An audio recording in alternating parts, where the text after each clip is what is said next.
Assalamualaikum warahmatullahi wabarakatuh. Alhamdulillahirabbil alamin wassalatu wassalamu ala asrofil anbiya'i wal mursalin wa ala alihi washabihi ajmain amma ba'du.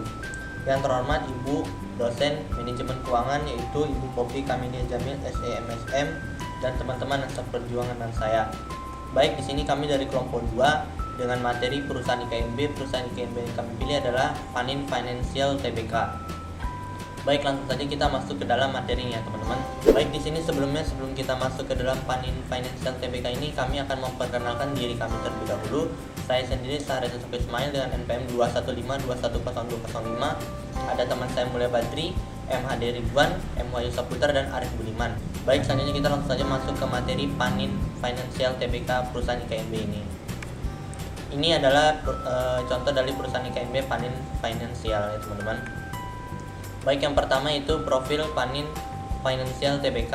1. Panin Financial yang dahulu dikenal dengan PT Panin Life Tbk berdiri pada tahun 1974 sebagai perusahaan yang bergerak dalam bidang asuransi jiwa dan telah terdaftar di Bursa Efek Indonesia atau sebelumnya Bursa Efek Jakarta sejak tahun 1983. 2. PT Panin Life Tbk adalah salah satu anggota perusahaan Panin Group yang bergerak di berbagai sektor jasa keuangan yaitu perbankan, asuransi jiwa, asuransi umum, pembiayaan, dan sekuritas. 3. Selama lebih dari 30 tahun menjalankan roda bisnis di Indonesia, PT Panin Life Tbk terbukti mampu bertahan dari berbagai perubahan kondisi ekonomi.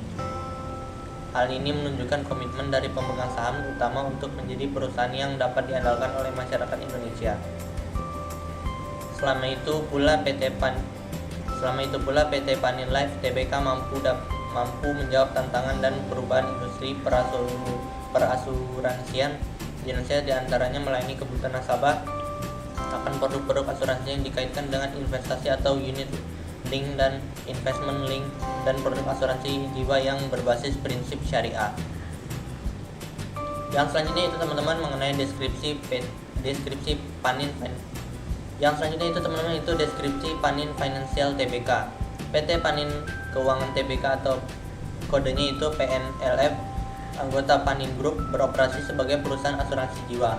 PNLF menawarkan berbagai sektor jasa keuangan termasuk perbankan, asuransi jiwa, asuransi umum, sekuritas, dan multi finance. Melalui produk inovatif, PNLF memberikan pilihan program perlindungan asuransi jiwa yang sesuai dengan individu atau perusahaan. Ragam produk asuransi jiwa dan investasi termasuk produk syariah.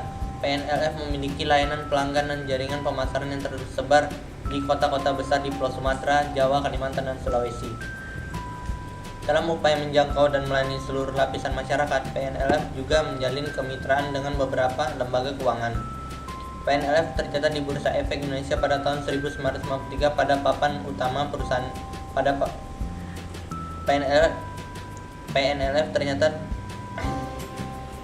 PNLF tercatat di Bursa Efek Indonesia pada tahun 1953 pada papan utama.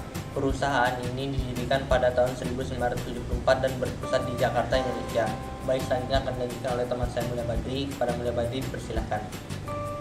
Baiklah, selanjutnya yaitu jejak perusahaan Panin Financial Tbk. Pada tahun 1974 itu pendirian Panin Financial dengan nama PT Asuransi Jiwa Panin Putra. Selanjutnya pada tahun 1976 PT Asuransi Jiwa Panin Putra mulai beroperasi secara komersial. Pada tahun 1983 PT Asuransi Jiwa Panin Putra melakukan penawaran umum perdana dan menjadi perusahaan asuransi jiwa pertama yang go public. Pada tahun 1992 mengubah nama menjadi Panin Life Tbk, dan pada tahun 2000 PT Panin Life Tbk mengkonsolidasikan strategi bisnis untuk menjadi jasa keuangan retail.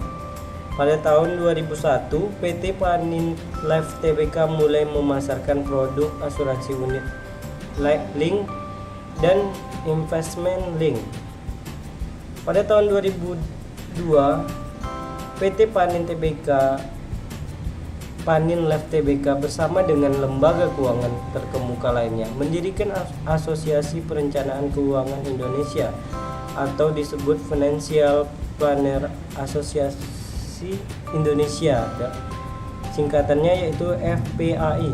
Pada tahun 2003, PT Panin Life Tbk menjadi sponsor pendirian Institusi Perencanaan Keuangan Indonesia dalam kurung Institut Financial Planning Indonesia, yaitu IFPI.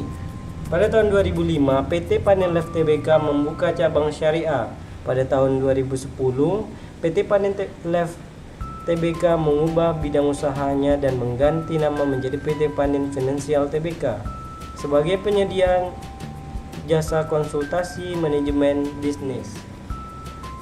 Pada tahun 2013, joint venture antara PT Panin Life dan The Dai-ichi Life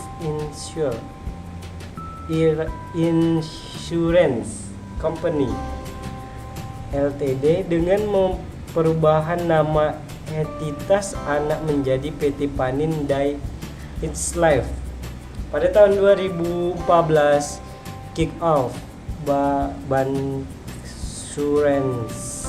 partnership antar Panin Bank dan Panin Dai-ichi Life. Selanjutnya ialah cara kerja finansial Tbk. Betul nggak? Lanjutnya. Selanjutnya yaitu cara kerja finansial Tbk. Pertama, membantu memetakan tujuan klien. Tugas financial konsultan adalah menegaskan masalah keuangan milik klien dan menetapkan tujuan keuangan bersama dengan nasabah. Di sini kemampuan komunikasi akan membantu klien untuk mendapatkan kejelasan problematika keuangan miliknya dan alternatif solusi apa saja yang bisa diraih. Yang kedua, mengawasi rencana keuangan. Selain mencari akar permasalahan, tugas selanjutnya dari financial konsultan adalah memantau praktik rencana keuangan yang dibentuk bersama nasabah di dunia nyata. Tak hanya konsultan keuangan saja, melainkan klien juga perlu memantau pemasukan dan pengeluaran selama bekerja sama dengan financial konsultan. Yang ketiga itu mengelola dengan tepat keuangan nasabah. Termasuk tugas financial konsultan adalah memberikan solusi agar tujuan klien dapat tercapai. Selain itu, mereka juga bertugas menentukan cara mengatur keuangan yang tepat dengan menghasilkan klien dengan penghasilan klien, bagaimana cara mengalokasikan keuangan, mengatur gaya hidup dan sebagainya. Baiklah, selanjutnya akan dilanjutkan oleh teman saya Muhammad Ridwan. Baiklah, saya Muhammad Ridwan akan membacakan materi syarat-syarat finansial konsultan. 1. Lulusan sarjana. Salah satu syarat menjadi seorang finansial konsultan adalah lulusan sarjana. Walaupun tidak diperlukan jurusan spesifik untuk memasuki profesi ini, sebab pengetahuan bisa dipelajari di tempat kerja, namun beberapa jurusan bisa menjadi pengantarnya, seperti keuangan, ekonomi, akuntansi, matematika, manajemen bisnis, dan statistik. 2. Mengantongi beberapa sertifikat. Menjadi finansial konsultan juga perlu memiliki sertifikat guna standarisasi kualitas dan menunjukkan profesionalitas konsultan. Beberapa sertifikat yang bisa diambil untuk menunjukkan kepiawaian finansial konsultan adalah Certificate Management Accountants atau CMA dan Certificate Internal Auditors CIA. 3. Ramah dan piawai dalam berkomunikasi. Karena profesi finansial konsultan menawarkan jasa, maka dari itu pelayanannya haruslah ramah dan pandai dalam berkomunikasi. Mengasah kemampuan ini penting guna mendukung tugasnya sehari-hari yang berhubungan dengan aset nasabah dan memerlukan kepercayaan serta pemahaman dari klien tersebut. SWOT Panin Financial Tbk. Strength kekuatan. Peningkatan posisi kas, portofolio luas, dan bisnis jangka panjang kemitraan. Weakness, kelemahan. Kehadiran geografis yang terbatas menjadi perhatian. Opportunity, peluang. Tumbuhan yang kuat di sektor asuransi jiwa. Threat atau ancaman, persaingan yang semakin meningkat. Selanjutnya akan dilanjutkan oleh teman saya yang lainnya. Sekian dari saya.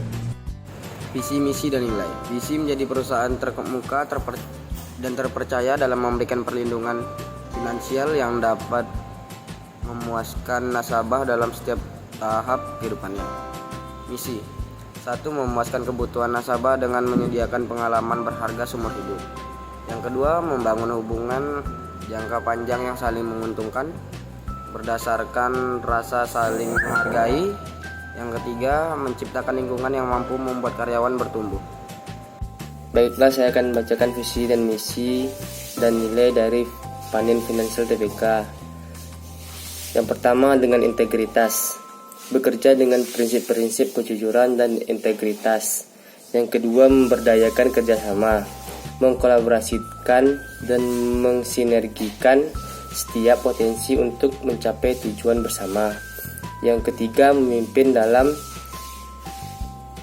inovasi, unggul dalam kompetisi-kompetisi dan menciptakan solusi dan inovasi. Yang keempat, keterlibatan penuh dan komitmen untuk kontribusi pada perseorangan. Yang kelima, memastikan tercapainya kepuasan pelanggan, perbaikan terus-menerus untuk memberikan layanan terbaik untuk menjamin kerjasama pelanggan. Yang keenam, kinerja, mendorong standar kinerja yang lebih tinggi. Baiklah, itu saja materi yang dapat saya sampaikan. Terima kasih. Terima kasih atas perhatiannya. Mohon maaf apabila ada kesalahan. Sekian dari kami. Assalamualaikum warahmatullahi wabarakatuh.